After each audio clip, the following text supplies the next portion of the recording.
Hello and welcome to the 26th Annual African American, and Caribbean Studies Virtual Summer Institute.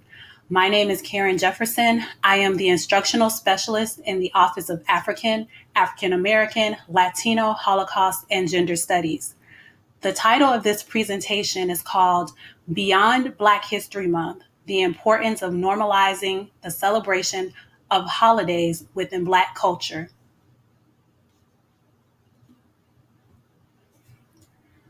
So we're going to begin with a welcoming ritual. And it reads, do shared experiences of one another's culture function as a window, a mirror, or both, and why? So think about the traditions and celebrations you honor within your own culture. Those are valuable experiences. Sharing them allows you to be seen by others while learning from one another. So it also creates a climate of respect as we acknowledge and honor these holidays and celebrations.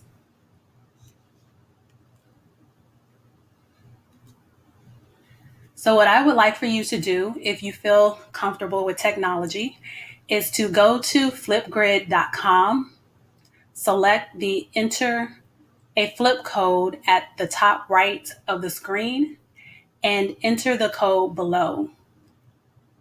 Or if you have a smartphone, you can open your camera and scan the QR code on the screen, and it will take you to flipgrid.com.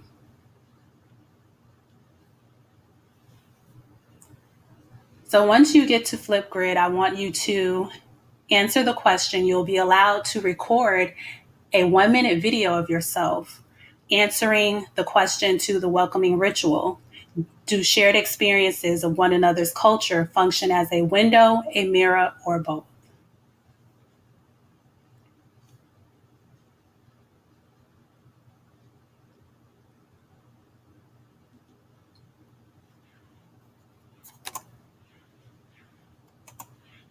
So besides the religious holidays that we celebrate, honor, and respect, this is a list of holidays that are commonly celebrated in the United States. In addition to mainstream holidays and celebrations, we have diverse Heritage Month celebrations, such as Black History Month, Women's Month, Hispanic Latino History Month, and so forth. MLK Day and Black History Month are commonly acknowledged and celebrated, which they should be within our culture. But there are other holidays that are celebrated within the culture of those who are descendants of the African diaspora.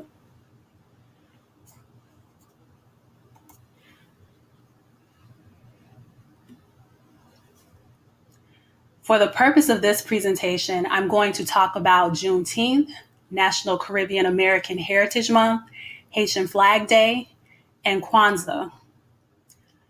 And we're also going to talk about the importance of normalizing these holidays and celebrations.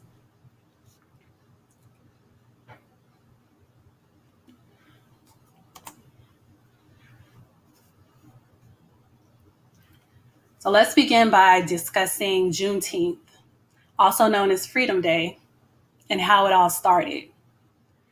President Abraham Lincoln signed the Emancipation Proclamation, which freed enslaved people who resided in states that had receded or seceded from the United States. It also allowed Black soldiers to fight for the Union. News of the proclamation didn't make it to all enslaved people. On June 19, 1865, General Gordon Granger arrives in Galveston, Texas, 2 years after the Emancipation Proclamation had been signed. There he read General Order Number 3, which states, all slaves are free. This involves an absolute equality of personal rights and rights of property between former masters and slaves. The connection heretofore existing between them becomes that between employer and hired labor. The free men are advised to remain at their present homes and work for wages. They are informed that they will not be allowed to collect at military posts, and that they will not be supported in idleness either there or elsewhere. As a result, Some enslaved people left the plantation or left their oppressors, and some decided to stay. But no matter what the decision was, life was difficult on both sides. June 19th became known as Juneteenth, a celebration of freedom. The first celebration would take place in the following year of 1866. People would celebrate near rivers and lakes. They would dress up, sing songs, play music, and eat food.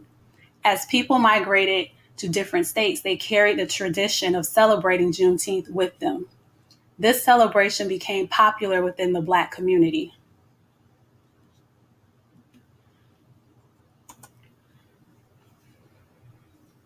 Segregation laws were in full effect. However, Black people wanted a place where they could celebrate. Led by Reverend Jack Yates, Black people across Texas collected money to buy property dedicated to Juneteenth celebrations. Jack Yates, Antioch Baptist Church, and Trinity Methodist Episcopal Church formed the Colored People's Festival and Emancipation Park Association. In 1872, they pooled their money together to put a down payment on 10 acres of land. This land would be used for Juneteenth celebration. They named the newly purchased land Emancipation Park. Emancipation Park, which is located in Houston, Texas, was the only park where Black people could gather.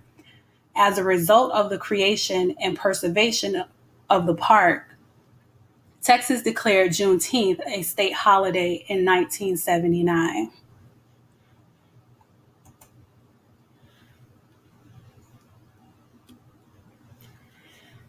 These are photos of Emancipation Park in Houston, Texas.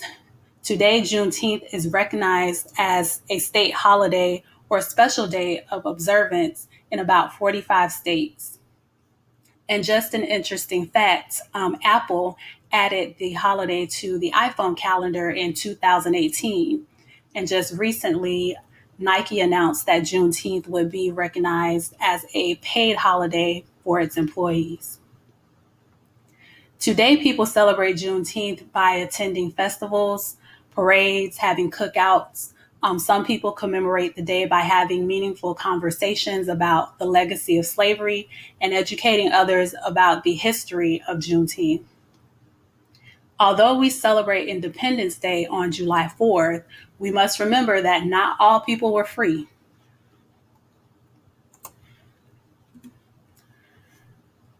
On July 5th, 1852, Frederick Douglass addressed this issue.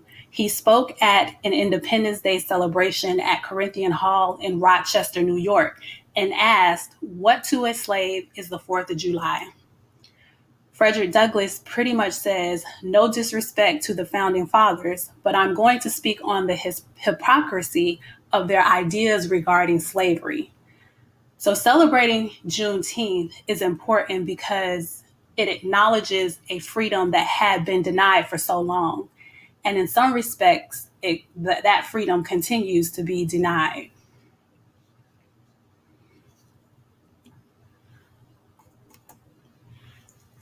The next celebration I'm going to discuss is National Caribbean American Heritage Month. Many Caribbean people who were descendants of the African diaspora migrated to the United States in the early 1900s. Most of them came from the Bahamas, Jamaica, Barbados, and various places throughout the Caribbean. Some of them were middle-class professionals, skilled workers, and laborers. Quite a few of the people from the Caribbean joined Blacks in the South and migrated up north. Some later settled in the South. I know here in South Florida, Caribbean people have made a great contribution to our society here in South Florida. Black people from the Caribbean contribute greatly to this country. Now, you don't have to be Black to celebrate Caribbean American Heritage Month or to be from the Caribbean. And people from around the Caribbean have made great contributions to American society. So it's important that we don't lump all people of color together. And just note that you do not have to be Black to be from the Caribbean. The Caribbean is a diverse region. The campaign to designate June as National Caribbean American Heritage Month was spearheaded by Dr. Claire Nelson. The commemoration of Caribbean American Heritage Month was adopted June 2005, recognizing the significance of the Caribbean people and their descendants in history and culture of the United States. The proclamation was issued by President George Bush on June 6, 2006. Every year, the president issues a proclamation of National Caribbean American Heritage Month.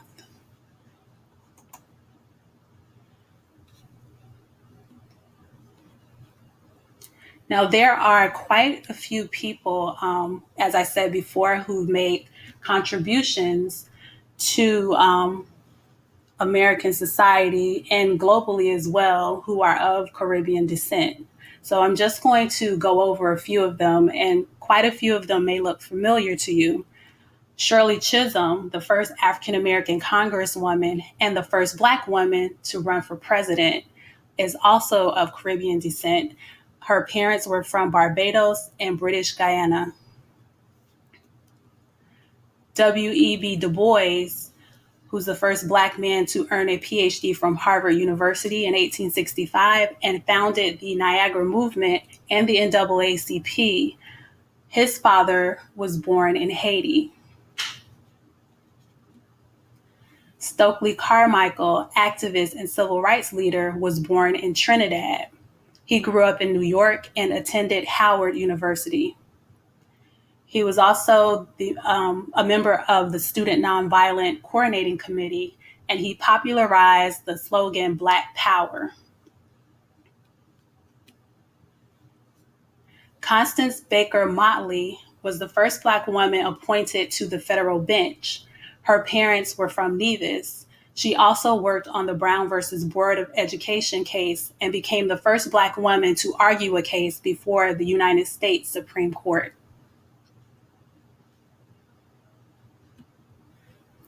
Malcolm X, activist, revolutionary, and prominent member during the Black nationalist movement. His mother was from Grenada. Marcus Garvey arrived in the United States in 1916 from Jamaica and was the head of the Universal Negro Improvement Association.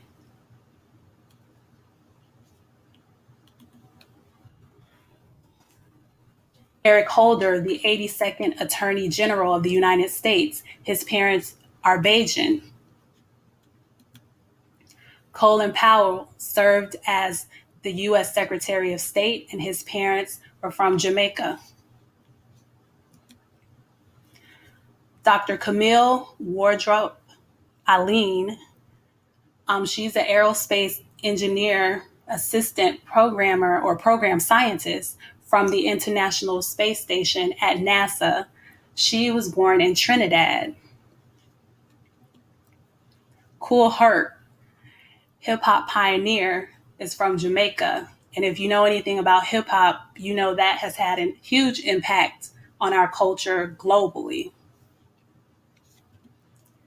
Sidney Poitier, actor and activist, was born in Miami to Bahamian parents. And Cicely Tyson, actress and activist, her parents were from St. Kitts and Nevis. So as you can see, this is just a drop in the bucket of people from the Caribbean or of Caribbean descent who have made a major impact and huge contributions to society.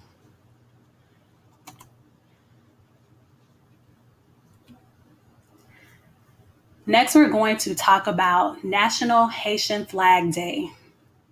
National Haitian Flag Day started in Haiti in 1803. Revolutionary leader Jean-Jacques Dessalines tore up a French flag, removing the white stripe, and he had the two colors of the flag, the red and the blue, sewn together. And this new flag would become a symbol of independence. The Haitian Revolution is the most successful slave rebellion in history. A nation of enslaved people were able to liberate themselves from the French. Once again, we see the celebration of liberation that is worthy to be celebrated. The people of Haiti have made tremendous contributions to the United States. If you think about it, the Louisiana Purchase may not have happened had it not been for the rebellion of the people of Haiti. Prior to that, Haitian people fought in the American Revolution at the Battle of Savannah. And this is a picture of the monument in Savannah that recognizes that tremendous contribution. A few of the Tuskegee Airmen who fought in World War II are also of Haitian descent. So Haitian Flag Day is celebrated every year on May 18th. And it's a celebration that we should recognize. And if you look at it, it's a celebration of liberation. All people should be happy when people are liberated.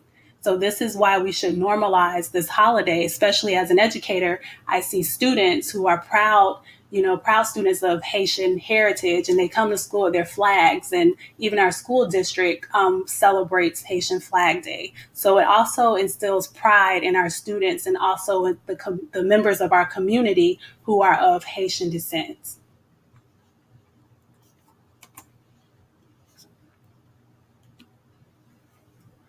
Kwanzaa. Kwanzaa was created during a time when events similar to the events we see today occurred.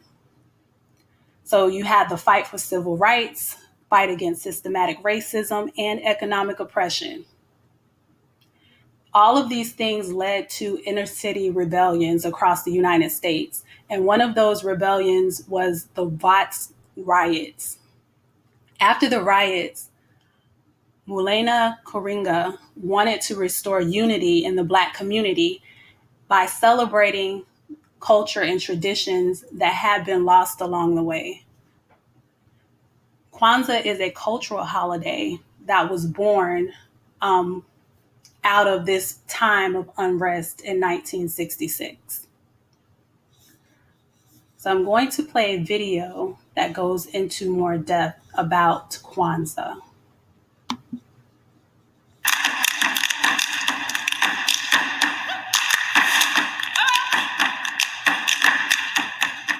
Kwanzaa is a holiday that was started by Dr. Malenga Karenga in 1966. The reason that he felt a need to start a brand new holiday was because he felt that African Americans that lived outside of the continent of Africa were detached from the values and the culture of the continent of Africa.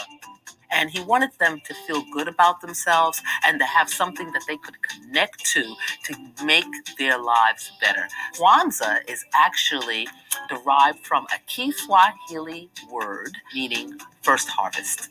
All through the continent of Africa and many other places, people celebrate the harvest. They give thanks for the harvest. So Kwanzaa really means first fruits or harvest time.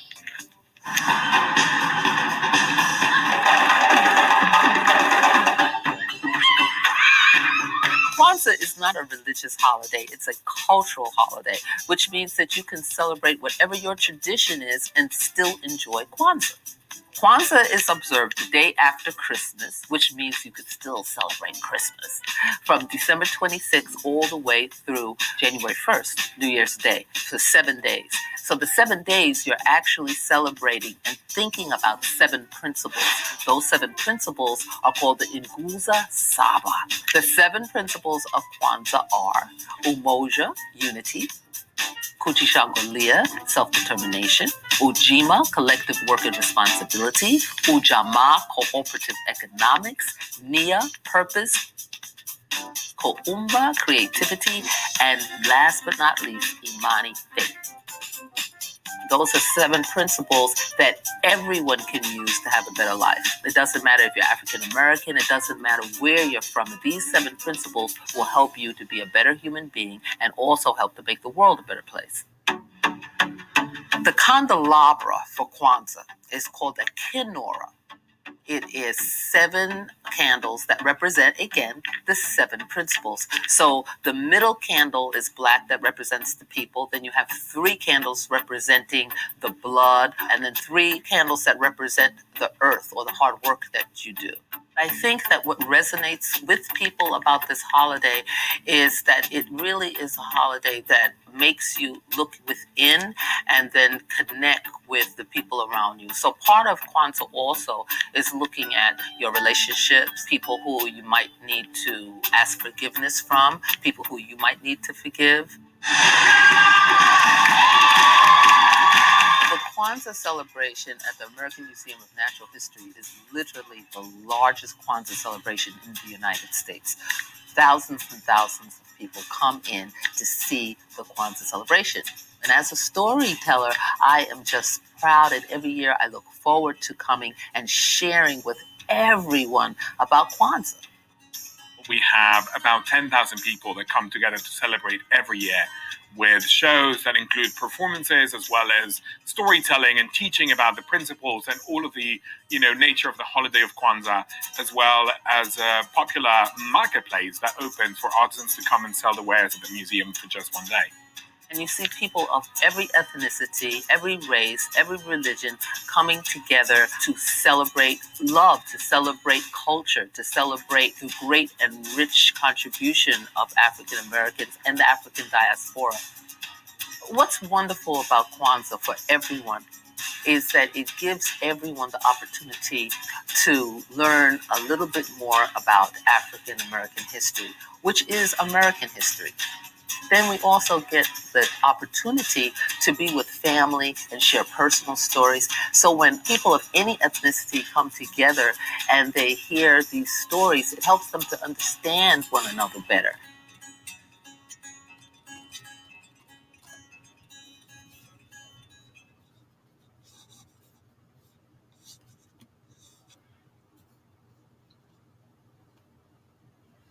So when we look at the 7 principles of Kwanzaa that were mentioned in the video, Umoja, Kujikajalia, Ujama, Ujima, Nia, Kumba, Imani.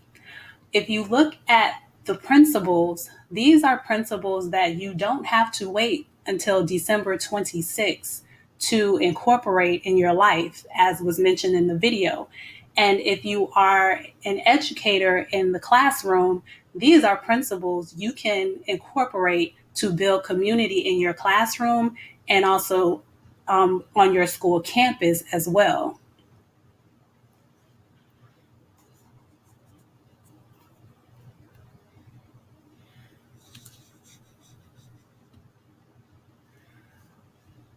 So, why is it important to normalize the celebrations and holidays of Black culture? Imagine if these holidays and celebrations were honored and celebrated like mainstream holidays.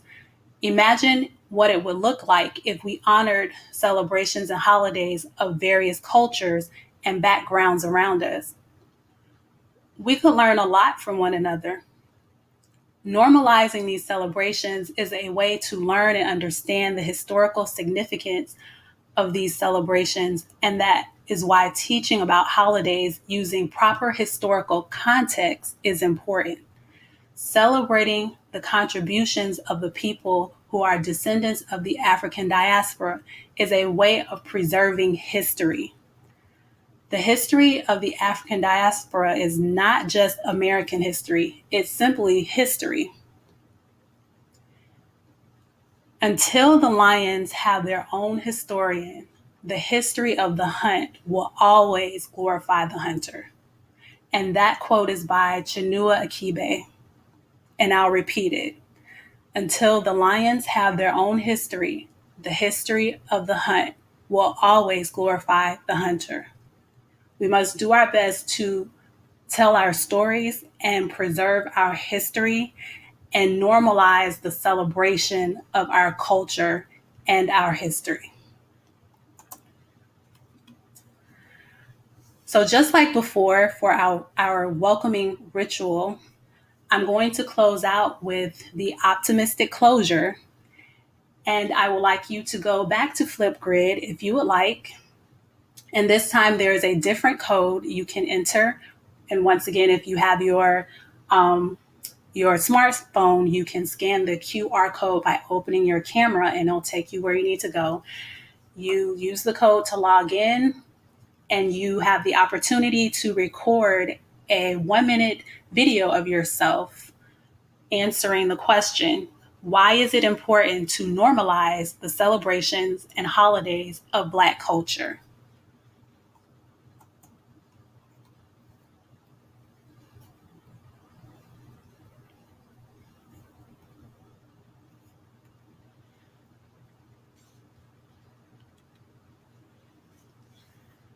I would like to thank you for listening to my presentation.